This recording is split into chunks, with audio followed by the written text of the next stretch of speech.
Hola, ¿qué tal? Estamos de nuevo aquí en otro relato y vamos a conversar con Juan Carlos Burbano, uno de los jugadores a los que admiro, vi con mi juventud, con mis años ya de apasionado con el fútbol, jugar con la camiseta del Nacional. También estuvo en la Católica y obviamente tenemos el gusto de conversar con él a propósito de que se cumplen 60 años de la fundación del Club Deportivo El Nacional. ¿Qué tal, Juan Carlos? Qué gusto. Qué gusto también, muchas gracias por la entrevista, por estar aquí. Y sí, es un motivo especial, 60 años del Nacional, así que muy honrado de estar en su programa, que lo he visto, así que muchas gracias. ¿Qué significa para usted el Nacional? Algunas veces me han preguntado y yo creo que digo algo que siento de corazón, es como una segunda familia. Uno se crió con mis papás, con mis hermanos y vivíamos cerca del Estadio Atahualpa. A 3 cuadras, entonces con mi hermano menor íbamos caminando al estadio. Claro. Y Nacional daba espectáculo, daba show, quedaba campeón, nos hicimos hinchas de Nacional. Claro. Entonces después al ser profesional del fútbol y llegar al Nacional era algo soñado, y el Nacional realmente le terminó de formar y de educar a uno en el deporte, en la vida, porque Nacional creo que es una institución histórica, gloriosa, y sobre todo que te enseña a ser disciplinado. Claro, claro. El deporte en general. A buscar, ¿no? Eso, ¿no? Claro. Sí. Ahora le voy a mostrar un video. Aquí está cuando usted se despedía del fútbol.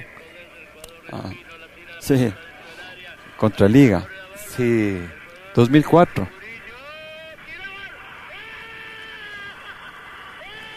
Ese fue en el primer tiempo, el gol de ellos, y en el segundo logramos empatar con gol de Belio Ordóñez. Sí. Sí.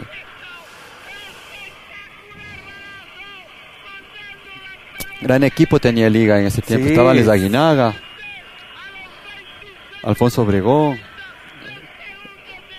Era la despedida también de Fossati. Ajá. Esa misma noche. Ahí está el gol de Belio. Un golazo, ¿no? En la media vuelta, Evelio Claro, muy criticado, pero Evelio nos salvaba siempre también. Sí.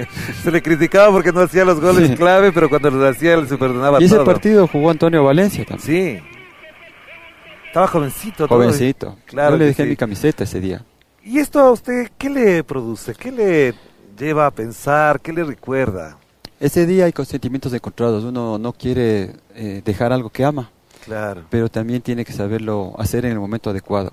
Creo que estaba muy bien físicamente, todavía podía jugar varios años más, pero en ese tiempo había varios jóvenes en mi puesto. Estaba Santiago Morales, Jairo Zamora, David Quirós, estaba Alejandro Castillo, Pedro Quiñones, y estaba ya Antonio Valencia. Todos de la selección, además. Al final todos pasaron por la selección. Claro, Entonces yo decía, es hora de dar el paso a estos chicos jóvenes.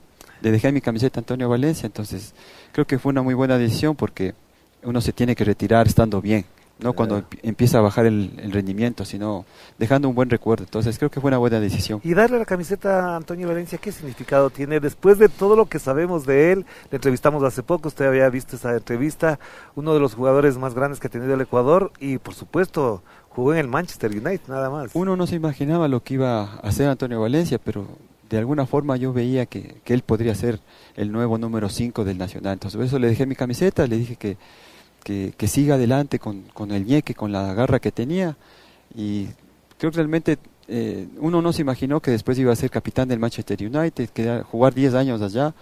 Entonces creo que fue una visión de alguna forma. Claro. Y Antonio Valencia representó bien al equipo y luego representó bien al país, ¿no? ¿Todavía se hablan, conversan con él? No tengo mucho contacto, mucho contacto. Antes había más contacto, ahora él con su academia le está yendo muy bien, así que yo le deseo siempre lo mejor a Antonio, porque Claro. es una gran persona, y también, como digo, nos representó tan bien en Europa, abrió la puerta para otros jugadores. Entonces ahora está ayudando a los jóvenes deportistas a que tengan una oportunidad con su academia, ¿no? Y además él se constituye como un símbolo de lo que debe ser un deportista, no solamente un futbolista, ¿no? Responsable, disciplinado, enérgico cuando tiene que serlo. Sí, Antonio siempre fue un chico que no hablaba mucho, era más introvertido, pero cuando se ponía la camiseta y salía a la cancha era un león. Claro. Entonces Antonio siempre fue ese jugador de mucha garra, de uno contra uno, siempre superaba a su rival, y en el Manchester United creo que tuvo sus mejores años. Dejó un gran legado, inclusive hasta ahora le siguen llamando de Europa, así que creo que Antonio Valencia es uno de los mejores representantes que hemos tenido en el fútbol internacional, ¿no? ¿Y cuál era la característica del fútbol de Juan Carlos Burbano? ¿Cuál cree que usted, cuál fue la identidad que le dio a su fútbol en equipo? Después vamos a hablar de la selección, pero en ese momento cuando empezaba, ¿se veía así después de años? Dijo, así siempre fui. Yo al principio, en todos los equipos me costó, siempre fui suplente, nunca fui titular de entrada, y eso al principio cuesta, ¿no? Mucho esfuerzo, mucho trabajo, mucha disciplina, y creo que al final en la vida y en el deporte el talento, si se confía y no le pone esfuerzo, el esfuerzo le puede vencer al talento. Creo que ese fue mi caso. La constancia vence lo que la dicha no alcanza, es un refrán muy también conocido. es la misma filosofía, creo yo, y a mí me pasó. Yo tenía jugadores, muchos con más talento que yo, pero al final trabajar en forma individual, por ejemplo, la técnica, 15 minutos antes, o quedarse pateando tiros libres, o esforzarse, no salir los viernes, los sábados, sino quedarse en la casa para jugar el domingo. Creo que al final me sirvió.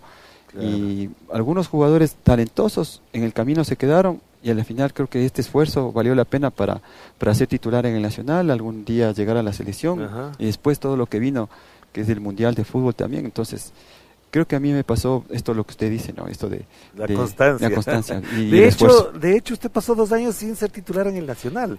Estaba en la banca todo el tiempo. ¿Qué se siente desde la banca ver que otros hacen goles, que otros son los que se celebran? Uno se pone triste porque se esfuerza en la semana y llega el día de la convocatoria y te mandan a las gradas o te mandan a la banca y uno quiere estar adentro. Entonces tiene que tener mucha constancia, mucha paciencia. Creo que son 2 cosas importantísimas en el fútbol y en la vida, la constancia y la paciencia.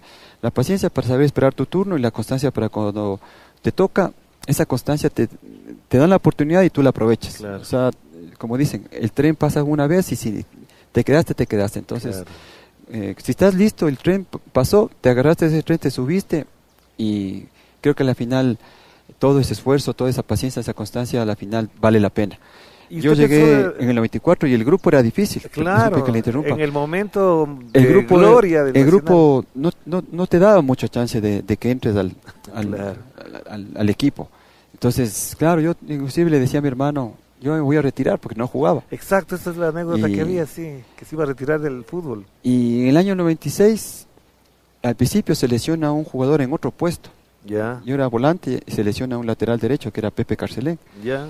Entonces el Paulo Massa me dice, ¿puedes jugar ahí? Y yo vi en el colegio jugaba de lateral derecho. Ya. Entonces fue de lateral derecho en el año 96 y quedamos campeones. Y ahí cambió todo. Claro. Ahí se abrió todo, ya fui titular. Después regresé a mi puesto original de volante y gracias a ese título llegué a la selección.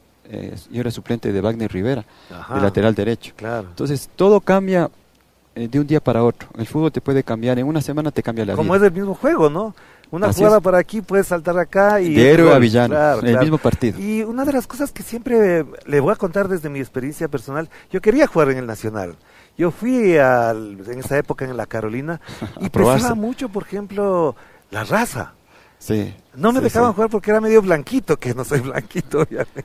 Pero pesaba mucho porque los chicos morenos, afroecuatorianos, siempre le querían a uno tapar. ¿Cómo vivió eso? Si lo vivió, por supuesto. Por supuesto, hay en un entrenamiento hay patadas, hay bromas, hay bullying. Inclusive algunas veces me robaron unos zapatos. Ajá. Es parte de. Creo que si uno tiene la pasión y tiene bien claro a dónde quiere llegar, tienes que aguantar muchas cosas, tienes que soportar y saber que es parte del proceso. Ajá. La mayor cantidad de jugadores vienen de estratos económicos difíciles, con familias disfuncionales. Entonces el fútbol para ellos es la vida, es lo único que tienen como para salvar a sus familias de la pobreza, etcétera. Entonces tienen que esforzarse a lo fútbol máximo. Es lo único que tienen. Claro, Entonces, cuando uno llega, si es que uno tiene una familia normal, que ha tenido todo lo necesario para alimentarse, para estudiar, y va a jugar fútbol, el fútbol no es tu vida, o sea, el fútbol no es una opción. Es una opción, es como un hobby. Claro. Entonces, hay hambre de comer, que es la mayoría de nuestros jugadores, hambre de salvar a la familia en la parte económica, en la parte material, pero también está la otra persona que llega y tiene hambre de gloria. Entonces, hay los 2 tipos de hambre, los 2 son válidas. Ajá. Y los 2 deberían te den la misma oportunidad, pero se le cierra la oportunidad al que tiene esa hambre de gloria y que tiene todo lo material satisfecho, Claro. pero quiere triunfar en el fútbol. Entonces los entrenadores, los mismos jugadores, a veces le cierran la puerta a ese jugador. ¿Y cómo funciona ahí el tratamiento, digamos, del equipo, de los psicólogos? En esa época no se usaba mucho, pero ahora, por ejemplo, hay bastante más trabajo en eso. Yo creo que ahora sí, hay más oportunidad, pero vemos menos jugadores de Quito, por ejemplo. No hay muchos jugadores de Quito. Hay Ya. más de La Costa, hay más de, no sé, del Chota, de Esmeraldas, pero hay pocos de Quito. Y Desde- creo que incluso deberían... de la Amazonía, de donde salió hay Antonio pocos, Valencia, sí, hay claro, pocos. sí. Entonces yo creo que sí deberían tener más oportunidad o buscar esa oportunidad Ya. gente de, no sé, de un colegio Benalcázar, de un San Gabriel, de un colegio americano, ¿por qué no? De un colegio Spellman.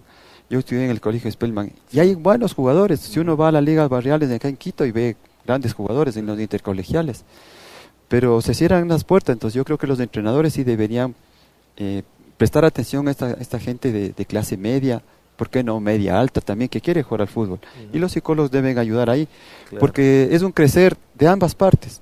El del Chota le puede enseñar mucho al de Quito, el de Quito Así le puede es. enseñar al de Esmeraldas, Además de se produce Esmeraldas una de la Costa. integración ahí social, ¿no? Como somos de tan experiencias diversos comunes, en el ajá. país, la diversidad, si es que nos juntáramos, nos uniéramos, haríamos maravillas. En la selección nos pasó, la selección que clasificó al Mundial, había gente de Quito, de la Sierra, de la Costa, de todos lados, y nos unimos y logramos clasificar al Mundial. Volvamos al Nacional, que estamos hablando también a propósito de los 60 años del Nacional, considerada una institución militar, porque nació de las Fuerzas Armadas, ahora ya no la es. ¿Hasta dónde pesaba ese sentido de lo militar en la identidad del Nacional? Nacional había disciplina y de alguna forma cuando había la concentración el día sábado antes del partido para el domingo, los viernes dormíamos en la casa, pero los viernes recibíamos la visita de un directivo del equipo o del entrenador para ver si estábamos en la casa, a ver cómo nos alimentábamos, si nos descansábamos temprano. Entonces no había una disciplina militar, pero sí había disciplina. Claro. Había Más que un en los con- otros equipos, Había ¿no? un control, sí. Claro, claro. Entonces, me acuerdo que inclusive el día lunes uno tenía que dar un examen tal vez de sangre, de orina, para revisar sus valores de salud, Ya. si se había cuidado, si se había alimentado bien.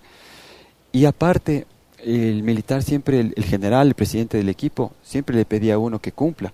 A mí, yo usaba pelo largo, en algún rato me pidieron, cortes el pelo. Yo decía, no, pues, sí, ya para tanto la disciplina, ¿no? Entonces yo Claro. jugaba con el pelo largo, pero Sí. recuerdo que a José Orbetel Villafuerte alguna vez también le mandaron Cuando tenía su afro, su afro, enorme. pero también él quería jugar en otro equipo o no quería arreglar su contrato, entonces le mandaron, creo que a algún recinto militar. ¿Ah, Un año sí? estuvo inactivo y después volvió a jugar. Entonces Nacional tiene el eslogan, aquí se forman y se forjan los mejores jugadores del Ecuador. Claro. Y creo que las divisiones formativas de Nacional, que yo no las hice, yo llegué directamente al equipo, ha sacado grandes jugadores las formativas de Nacional. ¿Cómo influía esa disciplina, por ejemplo, en el comportamiento ya no de los jugadores, sino de los directores técnicos? Porque siempre ha ocurrido esa disputa que entre el directivo, por ejemplo, la directiva y el técnico, hay pujas y son los mediadores con el equipo de fútbol. En el caso de los militares, ¿influía en la toma de decisiones del director técnico? No creo, depende de la personalidad del entrenador. Si el entrenador tiene una buena personalidad, él toma las decisiones. Ya. De consulta al directivo, sí, pero al final el que toma la decisión es el técnico. Si no, no sería, Para eso se le contrata, no sería el líder. Claro. Sí, es Usted el también ha sido técnico y tenía que jugársela así, ¿no? Sí, no creo que en Nacional haya habido directivos que imponían jugadores o que imponían decisiones al entrenador. Imagínense que en Nacional han pasado entrenadores como Héctor Morales, Ernesto Guerra, Carlos Sevilla, Paulo Massa, Dragan Miranovic. Ha habido grandes, ahora hay Ever Hugo Almeida, y son Claro, entrenadores uno de los con grandes, temple, sí. con personalidad. Entonces, en Nacional ha sido un equipo que por sí, por filosofía, Nacional físicamente arrasaba a los equipos. O sea, Así es. la máquina gris, ¿no? O sea, físicamente siempre estuvimos bien, siempre Nacional trabajaba en la parte física, inclusive últimamente que estaba el capitán Benalcázar le llevaba al Cotopaxi a hacer Ajá. trabajos físicos allá. La pretemporada era muy fuerte, ¿no? Fuerte. Muy fuerte, sí. Nos íbamos corriendo desde el complejo de Tumbaco hasta las piscinas de Cunuyaco. Ah, es verdad. Ida y vuelta. Sí, es verdad. Pero ahora, claro, ya no se usa eso, ahora es más con balón. Pero Nacional, la parte física siempre era la diferencia. Claro. Y aparte la técnica de los jugadores, siempre ha tenido buenos jugadores. Entonces esas Pero- dos cosas le hacían Juan Carlos, en esa invencible. época en la que usted jugaba y previamente, que es, digamos, la época gloriosa del Nacional, la tecnología no influía tanto en el entrenamiento de los jugadores. Ahora hay un cambio significativo, Sí. hasta los zapatos, Sí. la alimentación, las mediciones que se hace cada uno con el organismo.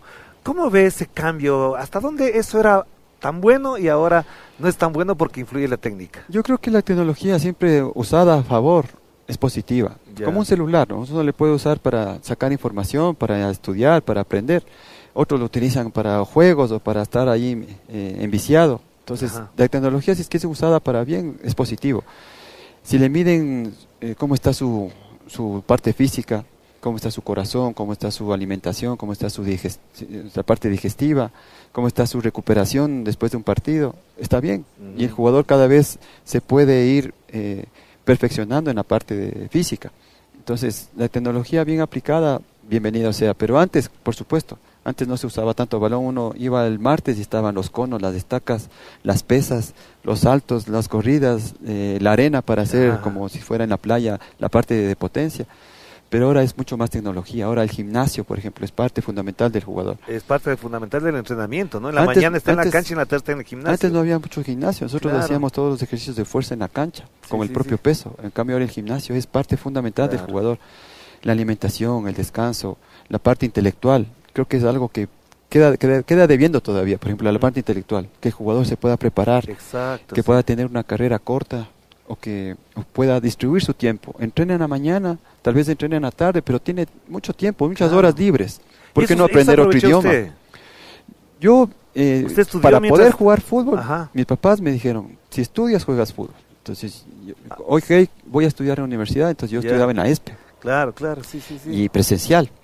Cuando jugué en el Deportivo Quito, me iba a Carcelén y de Carcelén me iba a Los Chillos, Todos los días. todos los días. Entonces, fue ¿Y un- qué estudió fue para esfuerzo- que se informe nuestra audiencia? Fue un esfuerzo duro. Yo estudié ingeniería comercial. Sí. Entonces me gradué en la ESPE en el año 96, justo cuando quedamos campeones.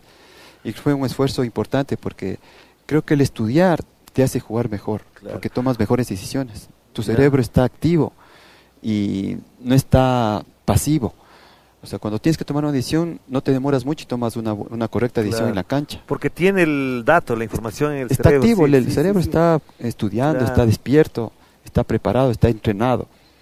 Y aparte en el equipo, que al principio no me daba esa oportunidad de entrar, el hecho de que ellos sabían que yo estudiaba, de alguna forma me veían de forma distinta. Cuando arreglábamos premios me decían, oye Juan Carlos, vos que estudias, saca la cuenta cuánto tenemos que ganar en este partido. Entonces Claro. yo iba y negociaba con los Usted era directores bueno para las técnicos. matemáticas. Sí, sí, mi Sí. papá, mejor graduado de la Salle, de la Politécnica, Ya. ya sabe, Politécnico, Sí, cráneo. sí, sí, sí, sí, es verdad. Claro. Pero algún día ese grupo que no me dejaba entrar, en el año 98 hicieron una votación. Y ese Ya. mismo equipo que no me dejaba entrar me eligieron a mí capitán. Ah, Entonces claro. pude ser capitán 5 años en el Nacional, lo Claro. cual lo llevo para toda la vida. Claro que sí. Y además usted en el 26 queda campeón con el Nacional y se gradúa de ingeniero comercial. Ese mismo O año, sea, es un ese año excelente fue año. ¿Qué edad ese- tenía ese momento? 26 años, 26. 26 años, sí. Ya. Ese año también me rompí este dedo. Ah. Es la única lesión grave que tuve ¿Ah, en el sí? Nacional. En la primera fase, contra el Aucas, Ya. Por eso quedó el dedo así. un jugador me Poquito- empujaba y yo puse la mano en el pecho del jugador y le agarré la camiseta para que no me empuje. Yo tenía la pelota acá. Y este jugador se va para atrás, entonces el dedo trax, se me Mire, quebró la esta misma lesión liga. mía que jugando vóley me pasó exactamente lo mismo. Y los dedos son delicados, pero en mis Claro. piernas no tengo ninguna lesión Nada de grave. lesiones, sí. Solo este dedito, pero Claro. entonces en el año 96 tengo esos recuerdos. Pero Me le gradué. quería hacer una pregunta a propósito. Usted se gradúa de ingeniero comercial, pero sigue jugando fútbol hasta Sí. el año 2004, 2005, Sí. y no ejerció la profesión. No, no fue ¿Y entonces para qué necesario. le servía el haber estudiado? Cualquier persona diría de qué te sirve, pero la ingeniería comercial a mí me sirvió para, por ejemplo, para invertir bien el dinero ganado en el fútbol, Ya. llevar mis cuentas de contabilidad, de ingresos, de Usted egresos, mismo se llevaba la saber invertir en un lugar correcto y también, por supuesto, la cultura general, el poder desenvolverte en la parte del diálogo, socialmente. en la sí. parte social, sí. Ujú. Entonces, el estudio siempre será para algo positivo. Pero ahora ejerce la ingeniería. No, ya. yo soy entrenador, entreno a niños. En Atari ya llevo 15 años trabajando en fútbol infantil qué bueno. con niños. Y la parte del estudio siempre estará ahí, siempre estará para llevar las cuentas, para organizarme bien, porque en la administración de empresas, por ejemplo, está la planificación, la motivación, la integración, la evaluación, la retroalimentación. Claro. Entonces eso en el fútbol es súper importante. En un fútbol usted tiene que saber escoger bien a los jugadores, tiene que saber motivarles, tiene que saber integrarles, tiene que saber evaluarles. Entonces, las funciones de la administración se aplican también en el deporte. Claro. Vamos a hacer una pequeña pausa nada más, Juan Carlos, para volver enseguida y seguir conversando a propósito de estos 60 años del Club Deportivo El Nacional. Y Juan Carlos Burbano, que lo podemos decir porque la gente lo dice, porque ya está establecido en la historia, no estoy inventándome nada, también forma parte de esa gloria, es una gloria del equipo glorioso del Nacional. Vamos a la pausa y enseguida volvemos con otro relato. Estamos de vuelta con Juan Carlos Burbano, en su casa nos ha recibido, le agradecemos muchísimo, emocionados de, por supuesto, celebrar con él los 60 años del Club Deportivo El Nacional. Un saludo para la hinchada, que siempre además acompaña este programa, lo vemos además en Instagram, en todo lado. A propósito de la entrevista con Antonio Valencia, también nos hicieron llegar sus mensajes, así que gracias por acompañarnos. Juan Carlos, usted marcó 35 goles en su vida deportiva como futbolista. ¿Qué significa para un jugador hacer un gol? Ya viendo la distancia, hacer un gol, ¿qué sentido tiene? Es como la recompensa por muchas cosas. En la semana ha habido mucho esfuerzo, mucho trabajo, ha habido también, entre comillas, sacrificios que uno ha hecho, y el gol es como un premio, ¿no? Y el gol, a veces uno le preguntan ¿con quién festeja los goles? Y uno dice, le dedico a mi familia, le dedico a la novia, hago un festejo, pero yo creo que siempre uno tiene que festejar con los compañeros, porque es con quien uno pasa estos momentos difíciles y es además con de quien que le hace el pase gol, se esfuerza, sí, como gratitud también al que le hace el pase gol, pero es la expresión máxima del fútbol, ¿no? Es la recompensa más linda del fútbol. ¿Cuál es el gol que más recuerda, que más emoción le trae? Yo le hice muchos goles a Barcelona, ya. Y hay uno que me gusta mucho, que es de un tiro de esquina. Danes Coronel no tira el centro al área, sino me ve a mí que yo llego al filo del área, ya. Y me tira el balón rodadita. Yo llego y le pego de primera. Y se va adentro. Y había un hombre en el primer palo y otro hombre en el segundo palo. Y el arquero, no sé si era Ceballos, o no me acuerdo cuál era. Pero la pelota entra encima del jugador que estaba en el primer palo al ángulo. Entonces, y ganamos 2-1 con ese gol. Ese gol recuerdo. Y de tiro libre también se ha hecho, de tiro libre hacía también, como le digo, eso es la paga por el esfuerzo de quedarse cobrando, no sé, 15 minutos, 20 minutos cobrando tiros libres después del entrenamiento. Yo ponía un arco y en el Nacional hay el paredón. El paredón tiene el número 10 en los ángulos de arriba, entonces yo le apuntaba al 10, le apuntaba al 10. Dice que para hacer un gol en un partido uno tiene que hacer 100 goles en un entrenamiento. Claro. Dale, porque hacía Michael Jordan, más de 1000 tiros al cesto, digamos, de básquetbol, para hacer no sé cuántas hacía en un partido. O como dicen, ¿no? Las 10.000 horas, ¿no? Claro, exactamente. Para ser uno experto en algo, 10.000 horas tiene que dedicar. Exactamente, para escribir, para nadar, para la música, para la guitarra. Exactamente. Entonces, pero volviendo a ese tema, esos goles con el Nacional le dieron un prestigio, le dieron la capitanía del equipo, por supuesto. ¿Cómo se adquiere esa autoridad? ¿Cómo se vive la autoridad de ser capitán, que hace goles, da ejemplo? ¿Cómo se vive eso? Hay que pasar por lo primero que estábamos hablando hace un rato. Al principio no te dejan entrar, te hacen a un lado. Ajá. Es como si te probaran. Sí. ¿De qué estás hecho? Claro. ¿Será que aguanta? Molestémosle a ver si es que bota la toalla, probémosle, tirémosle un zapato en la cabeza, quitémosle los zapatos para ver si aguanta, de qué está hecho. Cuando uno llega y hay un grupo de personas, lo primero que uno tiene que hacer es saludar. Si es que le mandan a ver el agua, anda a ver el agua. Si te mandan a ver los chalecos, anda a ver los chalecos. Entonces, primero es eso. Creo que empezar sin aires de ser superior, de creerse que ya uno es dueño del puesto. Creo que uno tiene que llegar con los pies sobre la tierra y si tiene que aguantar cosas, tiene que aguantar por la pasión de llegar a jugar al fútbol. Entonces, yo pasé por ese proceso. Yo nunca he sido ni creído, creo yo, ni sobrado. Bronquista, ¿no? Bronquista sí creo que era. No es que me dejaba.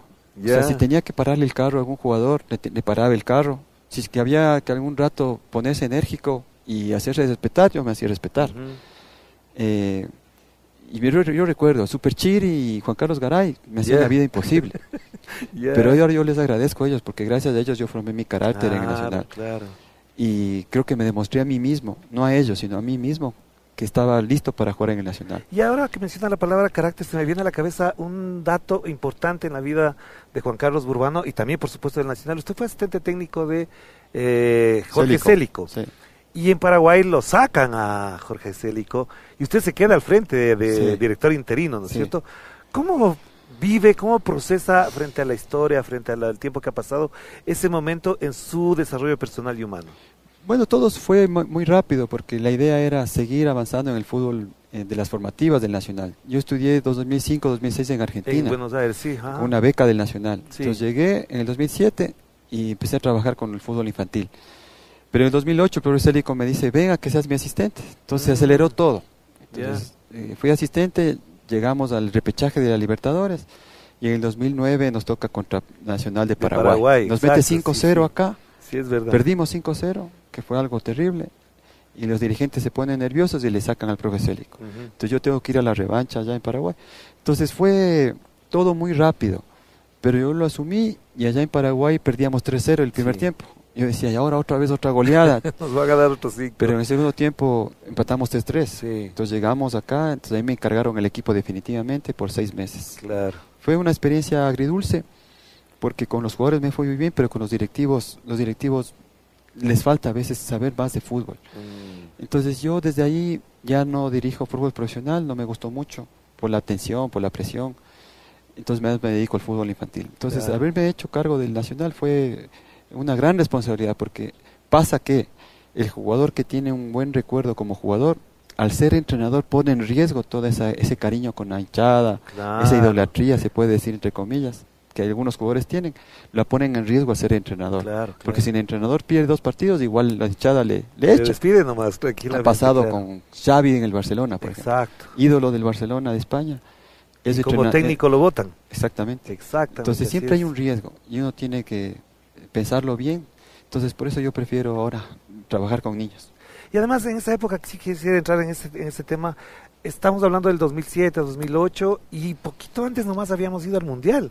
Estábamos digamos en el fervor de que el Ecuador estaba en un Mundial y usted fue parte de la primera selección ecuatoriana que clasifica a un Mundial.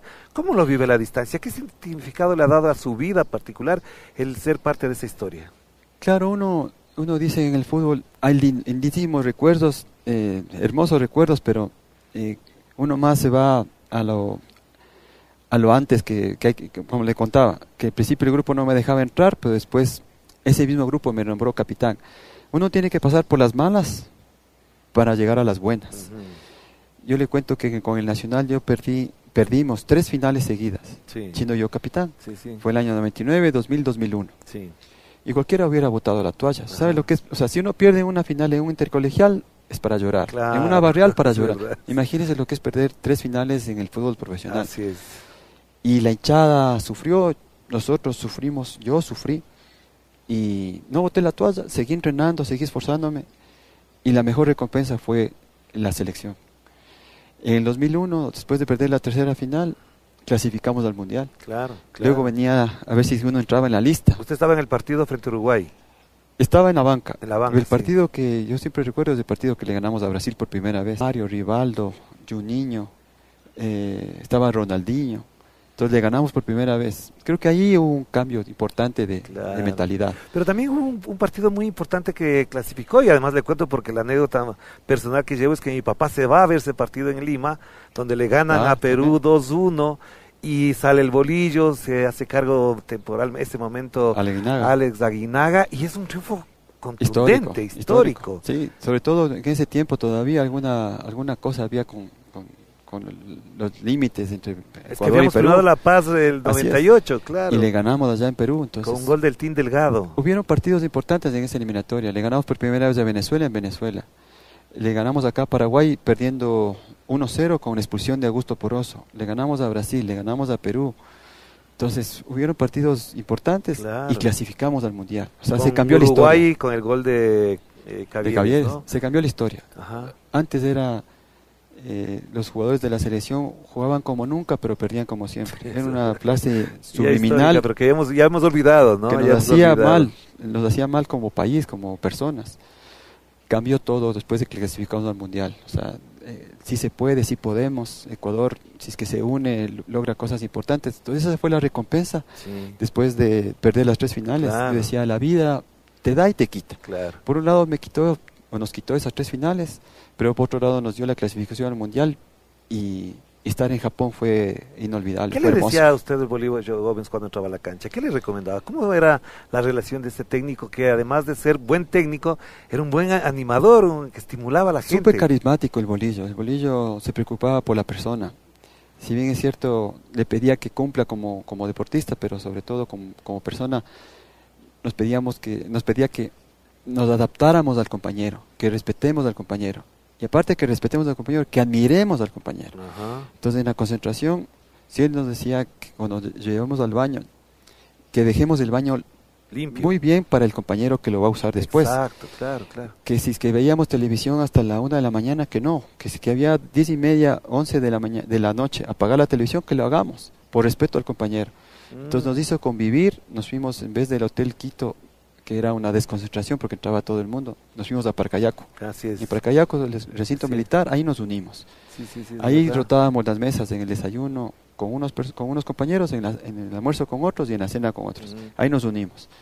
Y el equipo unido es lo que logró la clasificación. Entonces el Bolillo creo que fue el cambio de mentalidad, el cambio del regionalismo. Se cortó eso, nos unimos y clasificamos. ¿Usted conserva la camiseta del Ecuador que fueron al Mundial? Sí, ahí está. Sí la tiene. Ahí está. Qué bueno. Qué ahí lindo. está. Como era el festejo de Nacional, ahí le tengo la de Nacional. Sí, claro. Ahora, ¿cómo valoró la participación ya en Japón y Corea? ¿Cómo se vio usted? ¿Qué le cambió? ¿Hasta dónde eso significó un salto o fue como demasiado alto lo que tenía que haber hecho? Yo creo que alguna gente esperaba más, pero el debut en un mundial es complicado. Nosotros vivimos como un sueño, ¿sabes? Como ir a Walt Disney. Sí. Veíamos las canchas, veíamos los estadios, veíamos a la gente, cómo nos trataba. Más fue lo que disfrutamos fuera de la cancha, que cuando nos tocó estar adentro, recién caímos en ese rato que estábamos en un mundial. Claro. Italia nos ganó 2-0. Claro, famoso. Ahí recién dijimos, hay que competir. O sea, no estamos de aquí de paseo, no estamos el mundial es una fiesta. Sí. O sea, te entienden bien, te tratan bien. Son unas estrellas de Hollywood prácticamente. Los japoneses nos recibieron como héroes. Sí. En el aeropuerto estaban como 100 niños japoneses gritando, sí se pede, sí se pede. En Totori nos trataron bien. Que fue la sede donde estuvieron ustedes, sí. Los estadios. O sea, el Miyagi, había ese, el Sapporo, ese como platillo volador, sí, el domo. El domo. Y después en Yokohama. Entonces, contra México, ahí recién caímos en la tierra de que estábamos en un mundial. Empezamos ganando, México nos remontó. Y el último partido le ganamos a Croacia. Claro. Entonces, en todo caso, regresamos con la frente en alto de haber ganado por primera vez un partido en un mundial. Sí. Pero otras selecciones regresaron antes que nosotros. Argentina se regresó antes. Claro. Francia creo que regresó antes. Ese mundial quedó campeón Brasil. ¿Y usted ya no fuera del 2006? Ya no, yo me retiré en el 2004. Claro. Ya con 35 años me retiré en el 2004, pero la primera vez ahí en Japón fue maravilloso porque vimos lo que es estar en un mundial. Entonces la segunda selección que fue a Alemania ya fueron a competir, claro, disfrutando, pero ya a competir, y de esa selección casi clasifica a la tercera fase. Claro. Quisiera tocarle un tema que es también muy importante. De todas maneras, el jugador, la estrella del fútbol, la figura del fútbol siempre está en la mira del público, pero también está en la mirada de los medios. ¿A ustedes le trataron bien los medios de comunicación? ¿Cómo fue? Había críticas, no lo voy a negar, de sectores que a lo mejor no entendían bien quién era futbolísticamente Juan Carlos Burbano. ¿Cómo era su relación? ¿Cómo midió esas críticas que le hacían de la prensa? Yo creo que para uno pedir algo tiene que darlo. Entonces, el respeto siempre tiene que estar ahí presente. Uno entiende que el periodista, su trabajo es sacar información del jugador. Entonces, ¿cómo no conceder una entrevista? ¿Cómo no ser condescendiente y dar una entrevista? Y por supuesto el saludo, el respeto. Creo que también el hecho de poder tener un diálogo correcto abre la puerta para que con el periodista haya una buena relación. Inclusive yo me considero amigo de algunos periodistas. Inclusive ahora trabajo en una radio. Exacto. Trabajo con Alfonso Lazo en Radio La Red. Tengo una buena relación con los señores Machado, por ejemplo, con Carlos Efraín, que cada vez que le veía a él, un abrazo con él. Entonces, las críticas estuvieron presentes en un momento determinado, sobre todo de periodistas de la costa, cuando jugué algún mal partido. Recuerdo que llegué a la casa y fue duro, pero cuando uno tiene seguridad en uno mismo y sabe de que la vida es subidas y bajadas, que uno no puede ser una máquina que solo rinde bien siempre va a haber una crítica. Entonces esas críticas uno las tiene que asumir como para mejorar, para crecer, que te sirvan como un motor, no para bajarte, sino para subir. Y tampoco para resentirse, ¿no? Tampoco porque para el resentirse. resentimiento no ayuda. Sí, claro.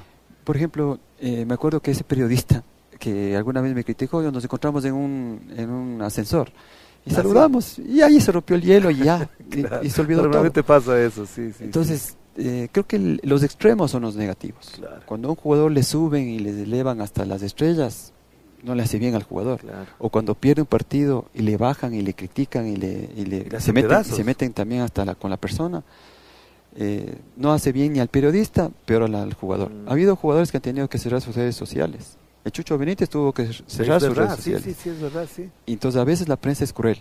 Sí. Y la gente es cruel. Cuando alguien se cae, la gente no le da la mano para parar, sino le da ahí mismo. Exacto. Ajá. Entonces yo creo que la prensa en un momento determinado sí ha madurado, pero siguen habiendo una camada joven que no han pasado por lo que han pasado otros periodistas de mucha experiencia. Ajá. Les ha llegado todo fácil. Cuando llega todo fácil, todo se va fácil. Entonces creo que la nueva generación de periodistas jovencitos tiene que escuchar mucho la generación de más experiencia. Pero Juan Carlos, a propósito de esto hay un detalle que es muy importante, porque en este mundo ahora globalizado, relacionado en las redes sociales con una intensidad, casi todo lo que se vive en tiempo real, llega la fama. Y la fama a algunos les nubla, les marea, les hace olvidar de dónde vienen. ¿Cómo usted procesaba la fama que tenía, que, digamos, era la fama natural de un jugador que está en la mira, es blanco de las críticas, de los aplausos? ¿Cómo procesaba la fama usted? Depende cómo uno la maneje.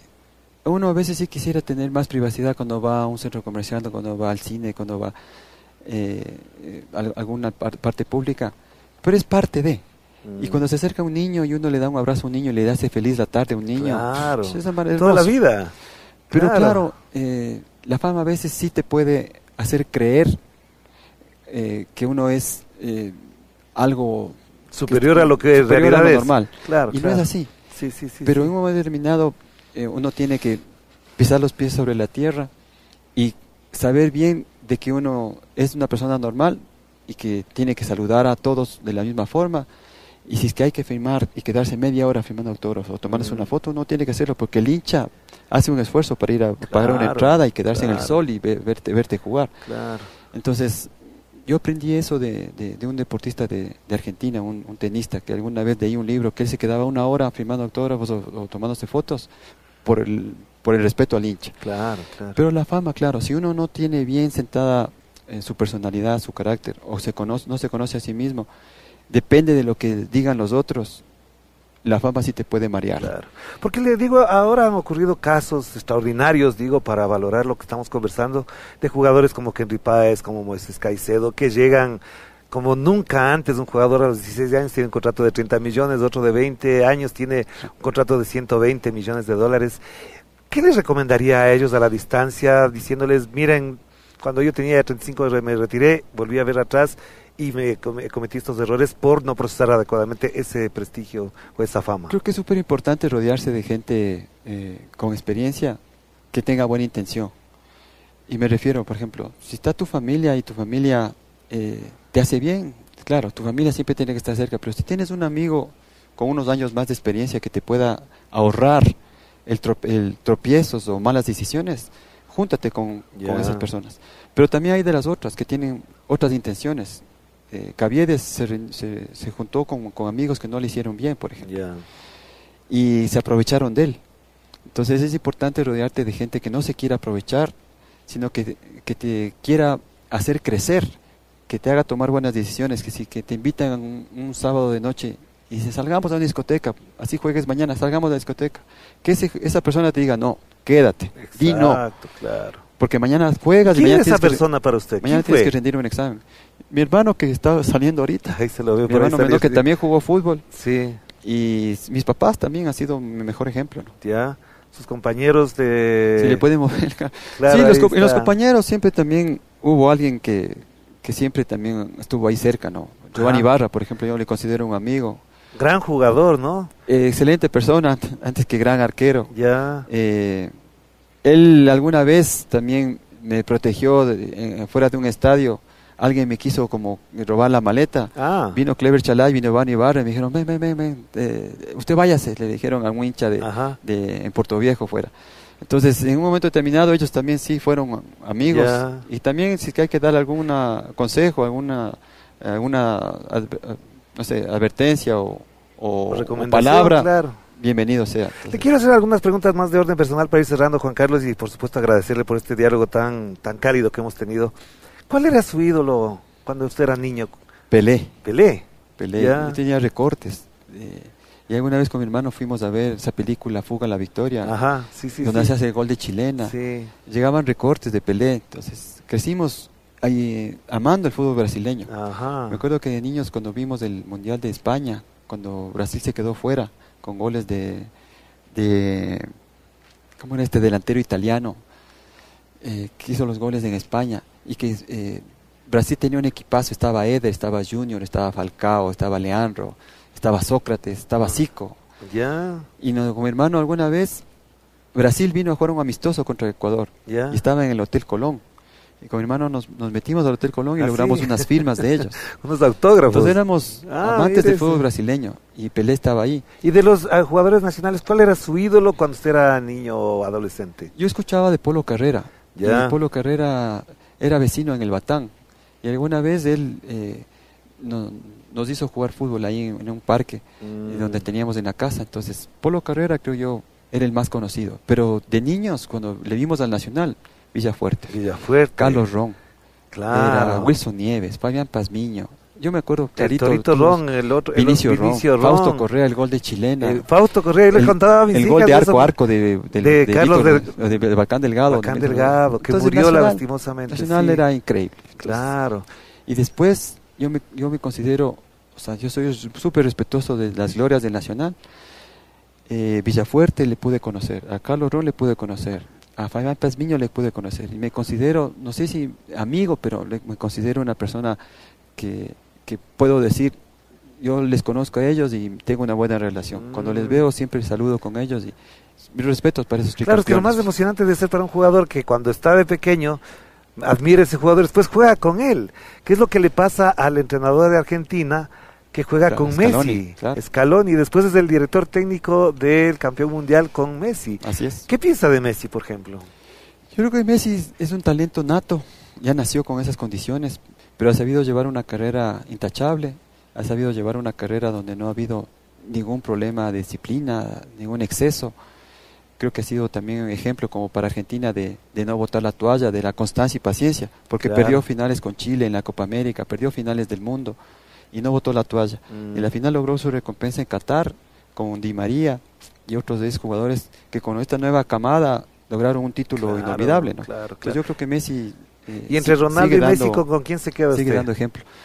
Yo creo que lo de Cristiano es distinto. Lo de Cristiano, él ha sido más trabajo. Él no nació con esas condiciones que nació Messi. Ya. Las ha sabido pulir, las ha sabido trabajar día a día en un gimnasio, en la cancha, en los entrenamientos. Entonces creo que entre los dos, más mérito para mí tiene Cristiano que Messi, porque Cristiano lo ha sabido pulir su cuerpo, pulir sus condiciones para ser lo que es. El otro día le habíamos con 39 años, perdió la final en Arabia y estaba llorando, Exacto. como un niño. Claro. Se ve este profesionalismo, a pesar de tener todo el dinero del mundo, toda la fama del mundo, él sigue sintiendo el fútbol como algo amateur, como algo Es que es maravilloso. muy difícil soltar, ¿no? Muy Creo que difícil dejar. Eso hace falta ahora en los chicos jóvenes, que amen el fútbol, o sea, que respeten el fútbol. Está bien que te dé fama, que te dé dinero, pero sobre todo que te dé gloria. O sea, que te haga sentir algo hermoso por ganar un título o que te haga sentir lo mismo cuando pierdes. Claro, O sea, claro. que no te dé lo mismo, Ya. sino que sientas al fútbol como algo maravilloso, como una pasión, como algo que sea digno de respeto. Claro. Profesionalizar el fútbol, dignificar la profesión. Y entre Pelé, Maradona y Messi, ¿con cuál? Pelé. Pelé, siempre Pelé. Hace poco tuve la suerte de irme a Italia, estuve en Nápoles. Y ¿Ya? fui al barrio español donde está el mural de Maradona. Sí, Maradona también, increíble todo lo que hizo. Y uno se puede imaginar si logró lo que logró, a pesar de tener se puede decir, una adicción. ¿A dónde hubiera llegado sin que no hubiera tenido la adicción? O sea, hubiera sido más grande de lo que es o de lo que fue. Pero me sigo quedando con Pelé. sí. Creo que son tres grandes jugadores que usted ha nombrado: Pelé, Maradona, Messi, Cristiano Ronaldo. Y siguen habiendo grandes jugadores. Vea lo que ha hecho el Real Madrid con Toni Kroos, Claro, con esta claro. nueva Champions que ha logrado. Con Vinicius, que se hace un golazo. Además. Vinicius. Para cerrar, usted, aparte del fútbol, ¿qué hace en su vida cotidiana? ¿Qué es lo que más le agrada hacer? ¿Qué es lo que le encanta hacer? Usted me dice que hace medias maratón, ahora acaba de cumplir su sueño de la De la 15K. 15K, sí. Yo este año empecé a subir unas montañitas ¿Ya? pequeñas. Por ejemplo, me he ido al Puntas, me fui al Ruco Pichincha, me fui al campamento alto del Chimborazo. Y los guías me dijeron: oye, ¿estás listo? ¿Estás bien físicamente? ¿Por qué no te atreves a subir al Cotopaxi? Y acabé de subir el Cotopaxi ¿Ah, sí? hace 3 semanas. No, qué bien. Estuve qué en la bueno. cima del Cotopaxi. Siempre me han encantado las A la montañas. cima llegó el Cotopaxi. Sí. ¿Cómo se sintió? Difícil no llorar arriba. Ah, La emoción, como usted decía, cuando le veía el estadio Atahualpa para faltando llegar, sí. Uno ese cree que se va a morir. ese último sí. esfuerzo vale la pena, porque arriba amaneció increíble. Le veíamos a la Antizana, al Cayambe, toda la cordillera hasta el Cotacachi. Le vimos, Casi como el cielo que está el día de hoy. le así. vimos al Chimborazo. Claro, sí, sí, sí. Fue hermoso, hermoso. Y se prepara para eso todos los días. No, o sea, no estaba en mis planes llegar a Cotopaxi, pero si es que hay que irse a otras montañitas bajas, lo voy a seguir haciendo. Ya. No como una obsesión, Ya. sino como algo que me gusta, porque las montañas de aquí en nuestro país es maravilloso. Tenemos tan cerca las montañas, por ejemplo, aquí Alpapayacta está cerquita. Sí, por supuesto. Está claro. la fauna también, que uno puede ver ahí venados, puede ver osos. Entonces caminar por las montañas es Claro. hermoso. Eso Pero usted me también encanta. pinta. Sí, Hace ahí tengo unos cuadros, cuadritos, ahí tengo unos Sí. cuadritos en ¿Por la qué casa. esa dedicación, esa inclinación a la pintura? Una persona muy especial, un amigo de esos que hablábamos hace poco, un mentor, Ya. alguien que te haga tomar buenas decisiones. Yo le considero a él como un mentor, que lo conocí a los 12 años, y él es un experto en pintar. Pinta Ya. con los dedos, con pincel también, con espátula. Y un día me enseñó y me dediqué. Como decíamos, ¿no? Para hacer un árbol bien hecho con las ramas, con el follaje, uno tiene que hacer unos 10.000 árboles. Exacto. Y a la final me salió. Entonces creo que la constancia me hizo que ahora ya pueda algo, ¿Cuántos árboles ha pintado ya? no sé cuántos árboles, pero ya salen más o menos. Claro. Ya se nota la profundidad, el contraste, etcétera. Entonces, es lindo es pintar, porque uno puede sacar tensiones en la pintura. Pasan 2-3 horas, uno no se da ni cuenta. Claro, Y al claro. final uno ve que algo chévere sale, y ha pasado 3 horas Claro. sin darse ¿Y cuenta. cuál es el libro que mejor recuerda, que más le ha enseñado desde su infancia hasta ahora? Yo recuerdo el de Richard Bach, que se llama Juan Salvador Juan Gaviota. Salvador Gaviota, ya. Esa gaviota que es distinta al resto, esa gaviota Sí. que busca volar alto, que no busca solo comida, sino que busca volar alto, descubrir nuevos Qué bonito. lugares donde volar. Descubre el océano, descubre las montañas, descubre el desierto. Cuando llega a la manada no le acepta porque no es parecida a ellas, Sí. Ajá. pero esta gaviota llega con mucho conocimiento y tiene Usted se identifica con ella. totalmente, Claro, claro, se totalmente. nota, sí. Ir un poco en contra de la corriente. O sea, por Ya. ejemplo, no es por ir en contra, pero en mi filosofía de vida no estuvo el casarme, no en tener hijos. Yo no estoy casado, no tengo hijos, pero tengo a mi novia ya hace 10 años. Ya. Y en esta sociedad ahora un poquito es raro el que no se ha casado, no tiene hijos. Pero ahora vemos que los Ahora hijos jóvenes no sí, se están casando. Sí, es verdad, no se quieren casar. Y me ha ido Prefieren bien. tener mascotas. Sí, yo Usted también tiene mascotas, no, yo jamás le pondría una mascota por encima de una Ya. persona, pero no tengo nada en contra de los perritos, me gustan los perritos, no tengo perros, no tengo gatos, pero si hay que sobar en un perro y hay un perro hermoso, por Ya. supuesto que uno le puede abrazar a un perro, a un gato. ¿Y cuál es la película que más le llena, que le ha hecho llorar, La que le ha película. apasionado, que le ha gustado? La serie, porque ahora como hay series también. Ahí no tengo una en especial, pero por ejemplo esta de Corazón Valiente, Yeah. con Russell Crowe. Sí, sí, sí, sí. Es una buena película. También está la serie de Vikingos, para conocer un poco la historia de ellos, cómo eran conquistadores, cómo se iban al mar sin motor, Sin con nada, las velas, pues, claro, dependiendo del viento. Dependiendo de las estrellas, del viento. La nada más, valentía sí, de ellos. sí. Sí, hay algunas series y películas como... Claro. No tengo una en especial, pero esa del Corazón Valiente puede ser. Una última pregunta. ¿Cómo quiere que le recuerden a Juan Carlos Burbano como futbolista? Yo creo que en la hinchada de Nacional, como le decía antes, uno sí pensaba que en la cancha tenía que entrar y jugarse por ellos. Si había que botarse al piso por una pelota, había que botarse al piso. Si había que sacar algo extra por defender la camiseta, lo hacía también por ellos. Entonces, que recuerden así, no como un jugador talentoso, pero sí como un jugador que dejó todo en la cancha, que dejó la vida en la cancha. Y que sudó esa camiseta y que la representó con honor y con gloria, con respeto. Porque esta camiseta es gloriosa. Sí. O sea, la camiseta de Nacional es especial porque solamente son jugadores ecuatorianos. No tiene chance de tener 4 ni 8 extranjeros como lo tienen otros equipos. Y así le ha dado pelea a los equipos grandes. Entonces, claro que sí. Nacional es un histórico y será por siempre la gloria del fútbol. Entonces, un mensaje para la hinchada nacional ahora que cumple 60 años. ¿Ese mensaje cuál sería? Que sigan alentando como lo hacen. La hinchada de Nacional es hermosa.